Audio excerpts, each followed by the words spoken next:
Bonjour, bonjour Hélène. Comment vas-tu? Ah là, je me trompe de côté. C'est de l'autre côté qu'il veut sortir. Écoute, comment vas-tu? Hein, hier, on a téléphoné pendant 2h30. On est le 17, aujourd'hui septembre. Il est 12h15 bientôt. Je sors du centre des impôts. J'ai fait ta déclaration. Je suis venu lui demander de virer une attestation. Je vais te l'envoyer d'ailleurs, hein, la copie. Ils sont compliqués, Je te dis franchement, des choses simples, ils les compliquent. Ils ont tellement peur, ils sont tellement imbus de leur fonctionnement. Voilà, bon, enfin bref. Il a fini par accepter de dire qu'il faut prendre l'adresse du notaire, hein, parce que je lui ai tout expliqué. Je ne vais pas te dire, c'est tellement simple qu'il complique à dessein, hein, les choses. Là, ils sont très loin, hein, ils veulent plus rien faire. Hélène en direct. Alors ils dissuadent les gens, ils répondent plus au téléphone, comme tu l'as vu l'année dernière. Et voilà. Et il faut tout faire sur Internet, en ligne, ouvrir un compte. Tout le monde veut que tu ouvres un compte. Voilà, c'est ça, l'enfermement. Voilà. Bon, écoute Hélène, c'est pas de ça que je vais te parler. Je vais t'envoyer la copie. Bon, voilà. Alors il m'a dit jusqu'au 25 octobre et tout. Et après, si te taxait par malheur, si l'appartement n'était pas... Voilà, moi je vais envoyer la feuille aux impôts, au notaire, comme ça il enverra directement, dès que l'acte authentique sera signé. Bon, enfin bref. Et qu'allais-je te dire, ma grande sœur? Bon, alors voilà, je vais être très bref. Essayez du moins, essayez. Je vais essayer d'être très bref. Hier j'ai eu la foncière, hein, puisque suite à notre conversation, j'ai débloqué, j'ai dit j'ai pas d'autre choix. Ils m'attendaient, hein, ils connaissent le dossier, ils se sont concertés. Depuis ma visite, c'est Proxydro, et avant, même Proxydro savait qu'il y avait ce problème, Hélène. 1587 mètres cubes, c'est énorme, hein, bon. Donc, ils m'attendaient. Bon, ce sont des employés, des exécutants, comme ici dans le bureau des impôts, ce sont des exécutants, ils n'ont aucune initiative. C'est comme les médecins, hein, qui ne doivent pas prescrire, ils obéissent. Hein. Voilà, c'est la société... Hein, voilà, c'est les robots, quoi, hein, déjà, avant l'heure. Hein. Il y a encore des robots humains. Donc, avant qu'on ait faire qu'il y a des robots mécanisés en acier et des puces. Bon, voilà, on verra. Donc, elle m'attendait, des réponses gentilles, toutes faites et tout. Mais elle savait qu'elle allait finir par raccrocher. Mauvaise foi. Alors, mauvaise foi, tout à fait. Alors, elle me dit, c'est... La régie des eaux, elle ne nous a pas prévenus. La régie des eaux, c'est celle qui amène l'eau au pied de l'immeuble. Bon, elle me dit, la régie des eaux ne nous a pas prévenus. Mais je lui dis, alors moi j'ai fait l'erreur, j'ai dit, mais en quoi la régie des eaux va vous prévenir? 1587 mètres cubes, 300 mètres cubes pour toutes les 13 copropriétés, ben pour eux ça peut paraître semblable, voilà. Mais là je me suis trompé, parce que la régie des eaux doit se fier aux consommations antérieure des années, et elle aurait dû alerter aussi. Elle me dit, la régie des eaux ne nous a pas alerté. Et alors, je lui dis, mais qui est qui dans cette affaire? La Proxydro refuse de me donner les index, mais c'est une affaire privée, ça. Elle me dit, nous, on est chargé d'encaissement par les copropriétaires, tati tata. Je lui dis, mais quand? Et là, elle ne répond pas. Depuis quand? Et de quel droit? Parce qu'elle me dit, c'est une affaire privée. Nous, on n'a pas à se mêler de ces choses-là. Si votre sœur... elle a fait la réparation ou pas. Voilà, c'est pas nous, c'est la régie des eaux, elle ne nous a pas prévenus. Elle met ça sur le compte de la régie des eaux. Voilà. Mais parce que là, eux, ils ont un contrat avec la régie des eaux. Et après, il y a des compteurs individuels dans chaque appartement. Et eux, la foncière a signé à Proxydro, la foncière, soi-disant au nom de tous les propriétaires, mais là, on ne sait pas quand, pour encaisser les factures, tu vois. Alors, c'est un sac de nœuds. Tout le monde se défausse sur tout le monde. Et elle a dit, on n'est pas responsable. Mais ça sentait, Hélène. Ils avaient prémédité ça. Eux, ils veulent aller en procès, voir, en sorte, ils veulent nous jauger. Ils veulent nous jauger, voir si on a du répondant, juridiquement et tout, parce qu'ils s'en foutent, c'est des trucs anonymes, eux, ils s'en foutent. Et la plupart des gens renoncent et ils disent, bon, ben, laisse tomber et payent. Et c'est ça qui joue. Tant Proxydro que la foncière. Mais même Proxydro, ils me disent, alors voilà, Proxydro me dit, on l'a prévenu, votre sœur. Mais ils ne me disent pas comment. C'est pour ça que je te dis, comme dans tes lettres que tu m'as envoyées, Hélène, André fait plusieurs fois référence, ou Madame Bureau, auprès de Madame Bureau et tout, des pompiers, du plombier, qu'elle a un problème de plomberie. Elle fait plusieurs fois référence. Et moi je lui dis, oui, il y avait réellement un problème de plomberie, mais il aurait dû être résolu 1587, mais vous aurez dû alerter tout le monde. Et là, bon, vous ne pouviez pas l'ignorer, on se déplace à ce moment-là. Alors, eux, ils ne répondent pas, ils disent, nous, on a prévenu votre sœur. Mais je lui dis, mais après, il y a un suivi pour voir si elle a réparé, car l'état de ma santé, l'état de santé, tout le monde est impliqué dans cette chose-là, Hélène. Les médecins, le médecin qui l'a autorisé de vivre seul, la société, ils auraient dû nous prévenir, on laisse tomber votre sœur. Bon, voilà. En aucun cas, on aurait dû la trouver dans un état de mort avancé. Alors nous, on essaie d'avoir des problèmes avec personne, d'être conciliant. Bon, on a renoncé à l'autopsie, tout. Bon, tout est embrouillé dans tout ça. Tout le monde se défausse sur tout le monde. Alors, nous, on n'était pas prévenus. Toi, d'abord, tu n'avais même pas le droit. Parce qu'à un moment donné, Proxydro, il me dit, mais pourquoi vous n'êtes pas occupé de votre sœur? Je lui dis, moi, je lui ai proposé. Mais le médecin a dit qu'il allait la suivre en dehors. Elle prenait des rendez-vous à l'extérieur avec un kiné, avec infirmière, avec aide à domicile. Ils nous ont pas dit qu'ils y renonçaient, l'assistance sociale et tout ça. Alors, ils sont de mauvaise foi. À un moment donné, chacun se défausse et d'un air de dire chiche. Allez plus loin, mais eux, ce sont des employés. C'est le système qui est comme ça. Comme dit Marion Sigaud, Hélène, le droit est fait pour ça. Il est complexe. Toi, c'est la centre des finances. C'est la dernière fois que j'y viens, en principe. Hélène, ils se défaussent les uns sur les autres. Et celui qui va le plus, c'est le pot de fer contre le pot de terre. Ils ont compris que toi, tu es âgé, tu es loin. Et voilà, ils veulent prendre le fric. Et eux, ce sont des exécutants. Les lois, c'est pas eux qui les font. Alors ils essaient en toute mauvaise foi. Je lui dis, mais qui respecte la loi là? La loi du mois de l'année 2012 et rentrée en application en 2013. Tout le monde se défausse sur tout le monde. Il y a un contournement. Alors Proxydro me dit, mais non, on a prévenu votre sœur. Je lui dis, mais comment? Pourquoi vous avez refusé de me donner les factures? Son index, c'est une affaire privée. Mais de quel droit les copropriétaires peuvent voter? Est-ce qu'ils ont le droit de voter que ça soit, alors qu'André a son compteur, que ça soit le syndic qui touche l'argent? C'est elle-même, le syndic me dit, mais c'est une affaire privée, on n'a pas à s'en mêler. Mais il s'en mêle en faisant voter. Ni les copropriétaires n'ont le droit de faire voter cette loi, en supposant qu'elle existe, puisque quand je l'ai réclamé, je dis, quand ça a été voté? Elle ne répond pas. Tu comprends? Quand ça a été voté? Et moi je vois, je lui dis, madame, j'ai tout consulté, tout épluché, je vois nulle part qui c'est autorisé. Il a été voté d'installer des compteurs radio, d'accord, ça a été voté il y a 2 ans, hein, bon, 2 ou 3 ans, voilà. Et certains l'ont peut-être fait. Chez André, ils ne l'ont pas fait. Bon, pourquoi? D'accord, mais moi je lui dis, mais monsieur, à madame, elle était aimable celle de Proxydro, même si à la fin, elle m'a dit j'abrège la conversation, parce qu'on n'avançait pas. C'était une manière de défier, dire, eh ben, allez en procès. Et ça, c'est un défi, parce qu'ils savent qu'ils ont fait des fautes tous. La Régie des eaux, car elle devait signaler à Proxydro, quand elle a signalé 1587 mètres cubes, elle aurait dû, la Régie des pas à Proxydro, à la Foncia, au syndic, c'est avec elle qu'il y a le syndic. Et le syndic fait la répartition après, selon les compteurs et tout. Elle me dit, le syndic, on n'a pas. Je lui dis, mais qui devait prévenir ma sœur? Alors Proxydro refusait de me donner les factures quand je suis passé, puisque j'ai fait la vidéo, comme je te sais, et qu'il atteste. Bon. Et maintenant, ils me disent, nous, on a avisé votre sœur. Je lui dis, mais vous auriez dû suivre. Là, j'ai 395 mètres cubes depuis le décès de ma sœur, depuis le septembre 2020, que je viens de vous communiquer. Je lui dis, alors que tous les mois, elle me dit, nous, on donne des factures 1 fois par an. Je lui dis, mais alors, madame, pourquoi pas tous les 10 ans? À quoi ça sert les lois? Vous contournez les lois, puisque c'est tous les mois qu'il faut vérifier. Quand on est avisé il faut voir si la personne, surtout une personne impotente et tout. Alors, ils sont de mauvaise foi. Alors, chacun se défausse sur l'autre. À la fin, elle me dit, ben, essayez de vous adresser à l'assurance. Bon, je sais que c'est Émile, en principe, qui a assuré.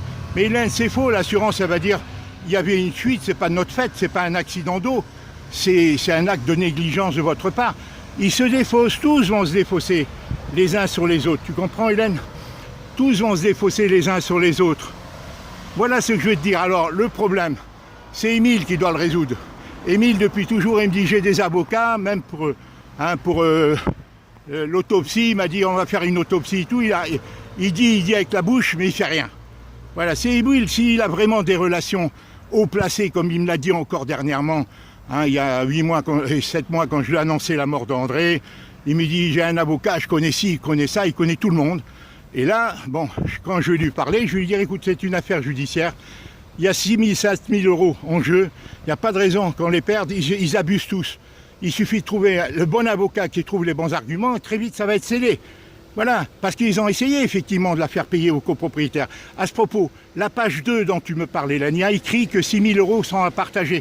Je vais te la renvoyer, puisque tu n'arrives pas à lire. Il y a marqué à répartir. Voilà, il y a des colonnes, il y a individu et il y a à répartir. Et les 6 000 euros, il y a marqué à répartir. Et plus loin, c'est la page que je t'ai envoyée, l'annexe 6, confirme qu'ils font la différence entre les copropriétaires créditeurs et les copropriétaires débiteurs.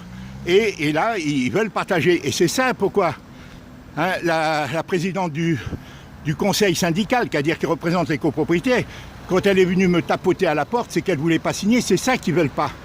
Ils nous jaugent, ils jaugent notre rapport de force, si on est à même d'aller plus loin ou pas. Ils jouent notre éloignement, comme les agences immobilières, comme la DPE. Il a suffi de l'intervention de commis. Voilà, et ils ont fait ce que je leur demandais.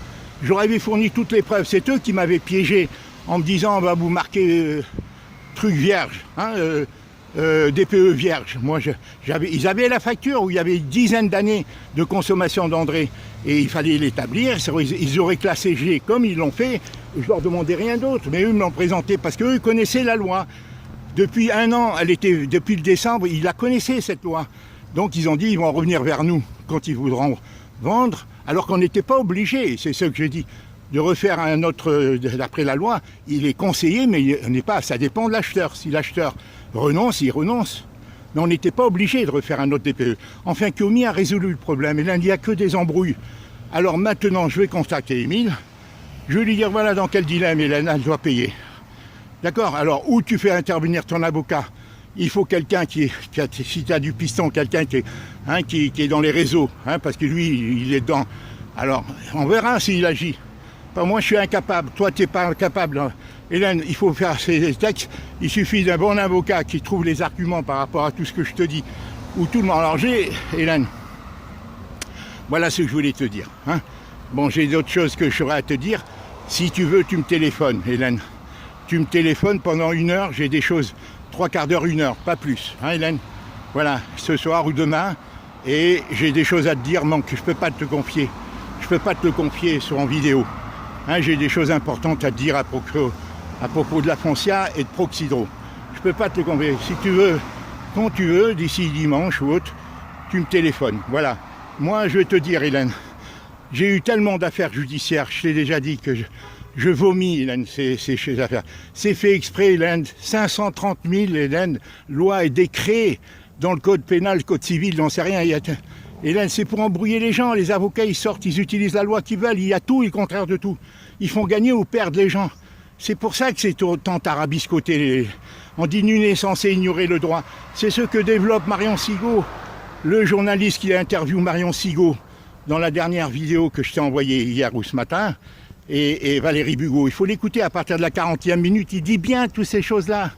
C'est pas n'importe qui, elle est fiscaliste, elle est diplômée en droit, doctorat en droit fiscal, elle a géré des entreprises, elle a tout quitté, Valérie Bugeaud. Et Marion Sigaud, c'est une femme exceptionnelle, Hélène, que je suis depuis 10 ans. Elle a eu une vie très traversée, elle a la sincérité de le dire. Hélène, elle a vécu, Hélène, des choses extraordinaires, Marion Sigaud aussi. Bon, elle est redevenue catholique, la religion de son éducation. Voilà, Valérie Bugeaud, elle a les valeurs, je ne sais pas ce qu'elle est, mais elle a les valeurs en elle. C'est ça qui compte pour moi. Tu vois, Hélène, c'est pour ça que je te dis, dans l'interview, elle a été réalisée le 16 septembre. Hein. Je l'ai eu avant-hier, c'est une grâce de Dieu, parce qu'ils me disent ce dont on souffre nous-mêmes dans ces procès. Dans tout, Hélène, les agences immobilières abusent. Les agences immobilières abusent. Le diagnostiqueur, l'expert qui abuse, tout le droit est fait pour que les puissants abusent des plus faibles, des gens normaux, des gens ordinaires qui font confiance. Nul n'est censé ignorer le droit, on ne te l'apprend pas, mais d'abord personne ne pourrait le connaître.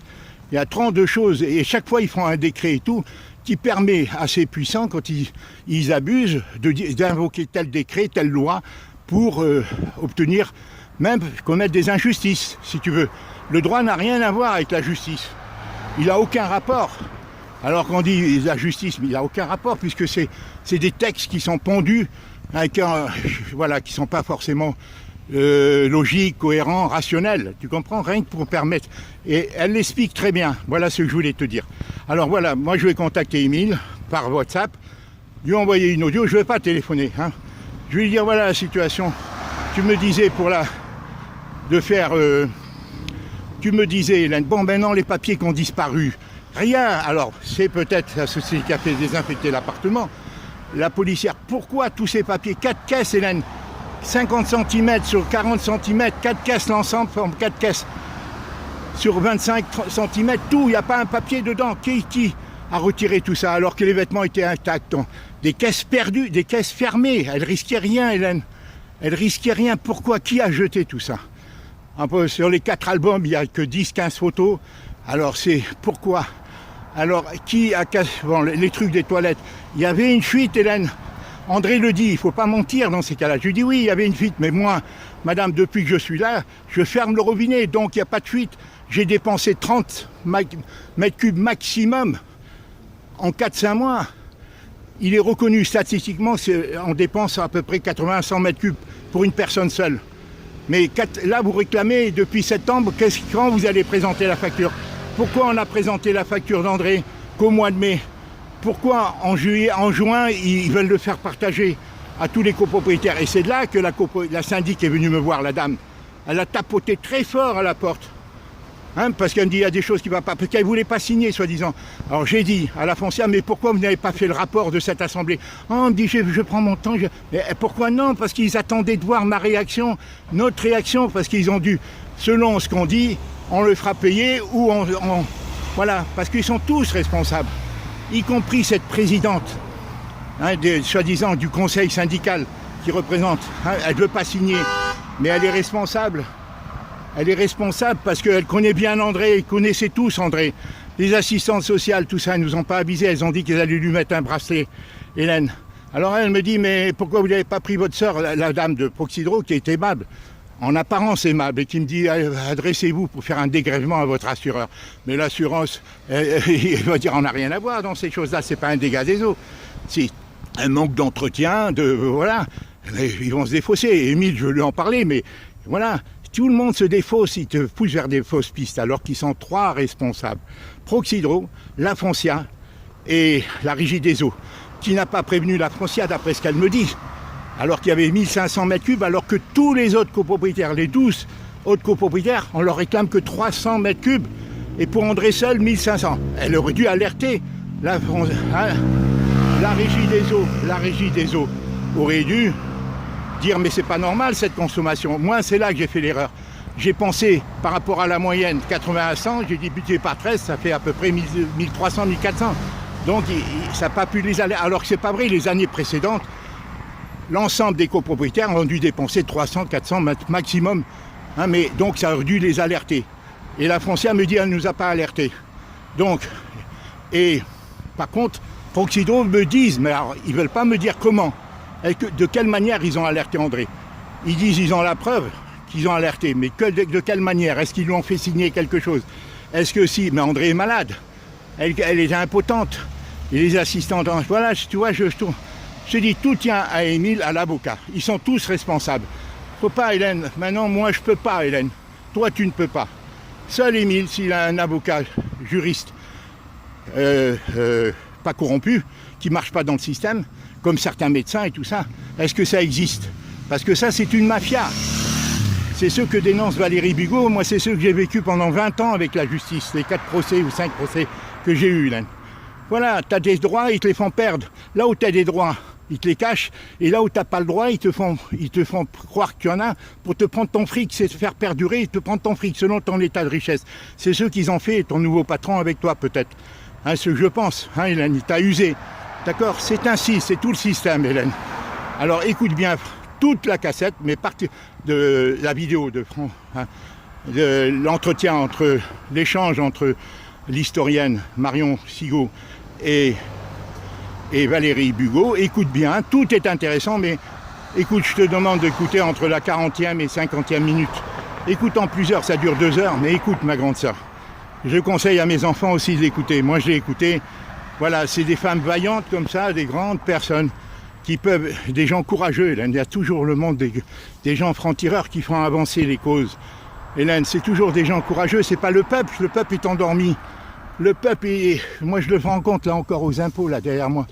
Hélène, le peuple est robotisé, il est formaté pour obéir.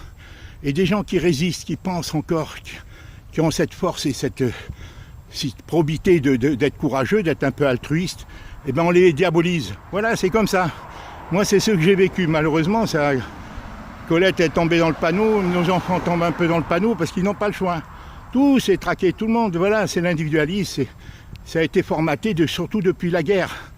Mais voilà, je te voulais te dire, Hélène, j'espère que tu as compris. Les copropriétaires, est-ce qu'ils avaient le droit de voter alors que c'est privé, que c'est le syndic, parce que le syndic lui-même dit c'est une affaire privée, je n'ai pas à me mêler. Mais je dis, on n'a pas été avenu par la Régie des eaux qui a amené au compteur général au pied de l'immeuble. Et après, bon, je dis, mais si c'est une affaire privée, est-ce que vous avez le droit de voter une loi qui vous autorise que ma soeur ne reçoive pas directement la somme à payer par la Proxydro? Parce que Proxydro, par ailleurs, encaisse les factures. Encaisse, elle a des clients à elle qu'elle encaisse. Pourquoi avec la foncière? À moins que la foncière est une annexe et que les copropriétaires, en quoi ils se sont mêlés, les copropriétaires? En quoi ils se mêlent, puisque c'est privé? Et pourquoi Proxydro n'a pas voulu me donner les factures, les index? Et quels seront les index des années précédentes à cette note de 1587 mètres cubes? Quels sont? C'est ça que je veux savoir. Et quand a-t-elle pris ces décisions? Tout ça, c'est en suspens. Voilà ce que je voulais te dire. Je t'embrasse, ma grande sœur. Je ne sais pas si tu me comprends. Mais il n'y a pas de raison de renoncer, mais pas nous, toi ni moi. Mais Émile, il doit faire un effort, c'est tout. Il m'a fait beaucoup de baratin, c'est d'accord. Bon, moi, tu sais que j'ai eu beaucoup d'argent à dépenser ici. Lui, il a su 2000 €. Et tout est perdu. Et je vais lui dire parallèlement qu'il est normal que l'argent d'André aille au paiement de sa consommation d'eau. Tu en as assez fait dans toute ta vie. C'est à lui à comprendre ces choses-là. S'il veut s'imposer parce qu'il veut toujours être le plus fort comme il a toujours fait, il s'enferme dans tout comme Charles a fait, comme Julie fait. C'est l'individualisme, tu vois, la destruction. Et voilà, tout le monde est seul. Voilà, les gens. Toi, tu as tout donné. Moi, Hélène, j'ai fait ce que j'ai pu pour André, pour maman, pour Charles, pour Émile. Je te raconte pas tout, Hélène. Parce que c'est pas seulement par sentiment, c'est par intelligence, j'avais compris. Moi qui étais peut-être plus naïf que tout le monde, j'avais compris, j'avais anticipé, je le disais à Charles. Je le disais, c'est pour ça qu'il a joué de ma personne, comme Émile, il me connaissait. Il me mettait en garde, mais pas contre eux-mêmes, tu comprends? Voilà, maintenant il ne s'agit pas de faire des problèmes. Émile, même mes photos, il ne me les donne pas, même mes photos d'enfance. Hélène, voilà, c'est pour te dire que pourquoi j'hésite à lui parler. J'ai aucune confiance en lui, pas plus qu'en Charles. Chacun à leur manière, voilà. Pas plus qu'en Marion, c'est tout est la seule. Et André, Hélène, elle est décédée, mais je sais qu'André, si elle n'était pas tombée malade, après elle était seule. Toi, je t'ai déjà dit toutes ces choses-là. Je t'embrasse, Hélène, voilà, je sais que tu penses à moi. Je suis inquiet, moi, un psy pour ma santé, je te fais un bilan à mon retour. Je l'ai dit à Félicien dans un message là, que j'ai envoyé en lui disant il faut qu'on parle directement. Ça ne peut pas durer, cette distanciation. Un vrai dialogue, c'est à deux. Hélène, hier, on a parlé 2h30. Tu as accepté malgré ton état de santé. On a parlé de tout le problème. Voilà, on suspend. Et par des échanges. Mais on ne peut pas faire une audio et à dire on ne peut pas écouter, c'est trop long. Mais attends, il y a des plaidoiries qui durent des heures et des jours. Quand il y a un dossier, il existe. C'est pas par des petites audios qu'on peut faire comprendre.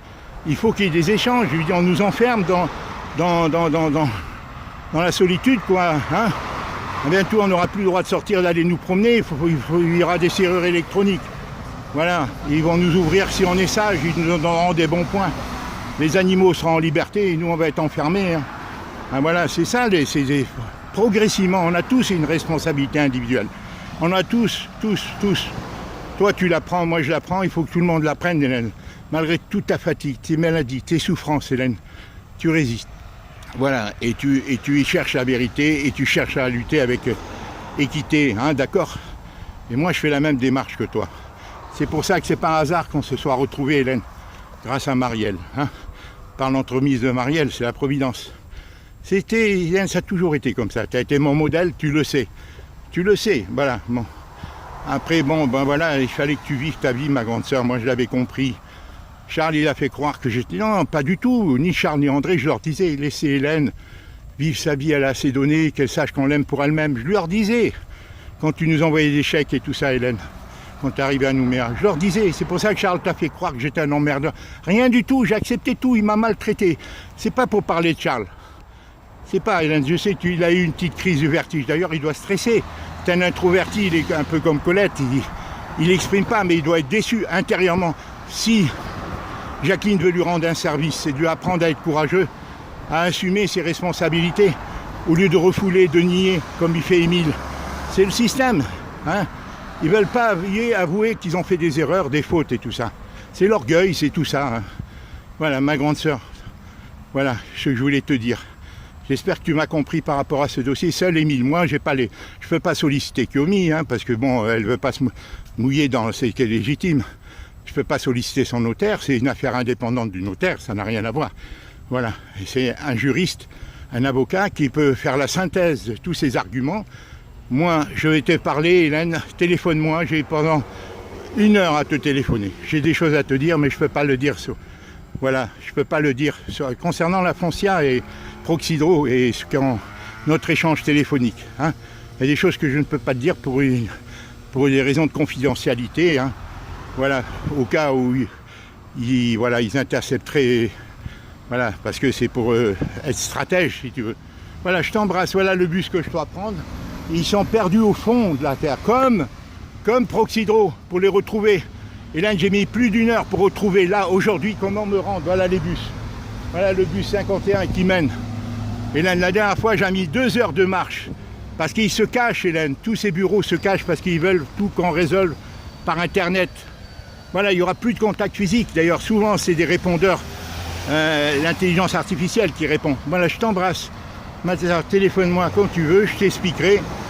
Hein, j'aimerais qu'on parle une dernière fois et te faire, voilà, te dire certaines choses et après prendre contact avec Émile, lui envoyer des messages concernant cette affaire. Je sais que tu vas dire il faut le laisser faire, Hélène. Je sais que tu vas dire, mais c'est pas toi qui l'as mené, ni moi. J'ai pas les moyens, je crois pas en la justice. Si Émile a des réseaux qu'il connaît, qu'il se flatte, hein, comme il nous a dit là, hein, je vais faire une enquête, je vais faire demander une autopsie, je vais faire ci, je vais faire ça. Il n'y a rien du tout, c'est pour ça qu'il ne téléphone pas, parce qu'il sait que s'il ne téléphone pas, c'est toujours moi qui je finirai par pas téléphoner. Il a toujours agi comme ça. Ces gens, ils savent comment provoquer pour créer une rupture. Ça l'arrange. C'est lui qui m'a dit d'enterrer André dans le carré, qu'elle vienne à Auray et tout. Hein, parce qu'il m'a dit, alors moi, j'étais prêt, moi je l'avais dit. Il m'a dit, mais non, André, Hélène ne viendra jamais en France. Elle va être en Nouméa et tout ça, mais c'était pas pour toi qui faisais ça, c'était pas pour André. C'était pour créer une sorte de problématique, c'est tout. Alors moi, aller dans le carré, on verra si on l'a fait venir. Moi, j'ai aucune confiance en cet homme-là. C'est tout, par expérience, Hélène, je t'ai rien dit. Je t'ai rien dit par rapport à tout ce qu'il me fait. Alors je comprends que toi, tu lui fasses un peu crédit, mais moi, je sais pas, Hélène, bon, toi tu me dis qu'il n'a pas pris les dossiers, tout ça, moi j'en sais rien. Comme c'est lui qui a payé, il est capable de téléphoner, de dire enlever tous les papiers envoyés. Comme c'est peut-être le syndic, comme c'est peut-être... J'en sais rien. Je sais que c'est anormal que ces caissettes en carton renforcé, avec couvercle, soient vides. Ces 4 caissettes dont je t'ai envoyé la photo. Il n'y a aucun document. Alors quand je rentrerai, je verrai s'il y a des factures de plombier qu'André, mais même c'était Proxydro qui devait suivre, voir si le problème avait été résolu. Quand ils ont vu André, comment ils l'ont prévenu, s'ils l'ont prévenu. C'est ceux qui disent, et nous on ne peut pas. Moi je leur ai dit oui, il y avait une petite fuite, mais elle ne justifie pas. Hein, parce que moi j'ai dépensé que 30 mètres cubes, et là vous réclamez depuis 2020, depuis septembre 2020, André est décédé en novembre. Son médecin nous a téléphoné et il m'a dit elle est décédée depuis 15 jours, 3 semaines en mort avancée. Ça n'aurait jamais dû exister. Ayant tombé, l'ayant récupéré, l'ayant sauvé une première fois. Mais Hélène, on était dans le contexte du Covid. Alors elle me dit, mais pourquoi vous ne l'avez pas prise avec vous? Je lui dis, mais toi, tu étais Hélène, il y avait le confinement en Calédonie. Personne n'avait le droit de voyager. Moi, je lui ai proposé, et j'avais pas le grand moyen. Et nous tous, on comptait sur les assistantes sociales, l'aide à domicile. André, c'était fermé, mais c'était dans le contexte de sa maladie. C'est ce que... Elle me dit, le docteur, son médecin traitant me dit, oui, mais c'était fermé, elle n'ouvrait pas. Je lui dis, mais c'est un comportement de malade. Ils auraient dû nous dire, écoutez, votre sœur, nous, on ne peut plus rien pour elle. Chargez-vous-en, ou on ne peut pas, on la met dans une EHPAD. Et là, à ce moment-là, bon, toi et moi, on aurait correspondu Parce que moi je savais quel était ton projet d'acheter et tout ça. Mais j'avais pas le droit de le dire, Hélène, parce que tu avais peur qu'André, ça lui crée des contrariétés et tout ça. Tu comprends? Voilà. Voilà où nous en sommes, Hélène. Voilà où nous en sommes. Je t'embrasse, Hélène. Voilà, tu téléphones si tu veux. Les arguments, je les ai présentés. Je sais que ça t'épuise, je sais que ça te fatigue. Mais j'ai pas d'autre choix, ma grande sœur. Voilà, alors maintenant je me prépare. Mais j'aimerais encore rester 4 jours, 5 jours, parce que voir les pompiers, voir les assistantes sociales. Voilà, revoir peut-être le médecin, je sais pas. Il faut constituer un dossier. Maintenant, j'aimerais repartir. Voilà, moi j'ai des vertiges, j'ai des problèmes de santé, c'est vrai. Mais Hélène, je ne vais pas renoncer. Voilà, je vais confier le dossier à Émile, il dira, il fera ou il ne fera pas. C'est tout. Il me dit tout le temps qu'il connaît des gens, qu'il connaît des avocats, qu'il connaît ça, le bâtonnier et tout. Mais il faut voir, Hélène, ce qu'il me dit. Hein, mais il m'a toujours bonimenté, alors qu'est-ce que tu veux que je te dise? Je t'embrasse, ma grande. C'est malheureux, mais c'est comme ça. Voilà, je te parle avec conviction, je suis content. Les impôts, la taxe foncière, n'aie pas peur, je vais la communiquer. L'attestation que je vais t'envoyer, que je viens d'obtenir, et ils ont noté sur l'ordinateur. Bon, de toute façon, en principe, la Tocantins sera signée d'ici un mois et demi maximum. Et là, le notaire, il sera un devoir de payer. Hein, et après, ça sera remboursé au prorata, comme tu le sais si bien. Je t'embrasse pour tout, Hélène, pour ta clairvoyance. J'ai tout lu tes messages là que tu m'as envoyés ce matin. D'accord? La seule chose, Hélène, il y a des petites erreurs de trucs dans ce que tu as dit de trucs en disant, je sais pas, j'ai pas le texte en main, mais enfin je te le dirai dans une prochaine vidéo. Mais c'est ça prête pas à conséquence. Ça prête pas à conséquence par rapport à ton analyse et tout ça. Je sais pas sur quoi tu. Voilà ce que je voulais te dire. Allez, je t'embrasse. Je t'embrasse, j'en suis à 31 minutes, on va être arrêté. Encore 32 minutes, 33 minutes, c'est la limite. Écoute bien et téléphone-moi, ma grande sœur, j'ai des choses à te dire en privé. D'ici demain, après-demain maximum, comme ça je fais la vidéo après notre entretien, l'audio à Émile, pour lui dire les choses en face. C'est à lui, je lui donnerai les arguments, il fait ou il ne fait pas. D'accord? C'est moi qui lui ai annoncé la décès, il me dit que le médecin me dit, je lui ai envoyé un message, lui il me dit j'ai rien reçu. Le médecin il dit ah ben c'était pas à moi à téléphoner pour annoncer le décès. Pourquoi il me l'a fait à moi? Pourquoi à moi, le médecin me téléphone, m'annonce le décès? Hein, c'est pour te dire, ils sont tous de mauvaise foi là-dedans. D'André, et pourquoi il l'a pas fait avec Émile? Ah ben non, il me dit, Émile n'a pas décroché. Émile me dit, j'ai rien entendu. Je lui dis, mais le médecin dit qu'il t'a envoyé une SMS. Le médecin traitant d'André. Il me dit, non, moi j'ai rien reçu. Alors tu vois que des... Alors pourquoi le médecin m'a téléphoné et moi j'ai décroché? Pourquoi? Hein, parce que Émile est comme ça, il savait que l'état d'André. Alors, est-ce que, pour l'assurance, bon c'est lui je crois qui paye, est-ce qu'il est au courant? Pour l'eau, il faut qu'on récupère ses factures, les relevés bancaires, j'ai demandé encore à Félicien qu'il fasse une action auprès d'Alexandra, la collègue de Kiomi, pour qu'elle en ait les relevés bancaires, pour voir ce qu'elle payait depuis ces relevés bancaires, voir comment elle payait, combien elle payait, et il faut obtenir les index des années précédentes à cette fameuse facture. J'attends voir l'index de cette année, septembre 2020 à août 2021 que je viens de leur communiquer. Il faudra rajouter cette somme, hein, aux 6 000 actuellement, ils te réclament 6 000. J'attends que la foncière me donne accès à ces documents, sinon il faudra que tu fasses une procuration.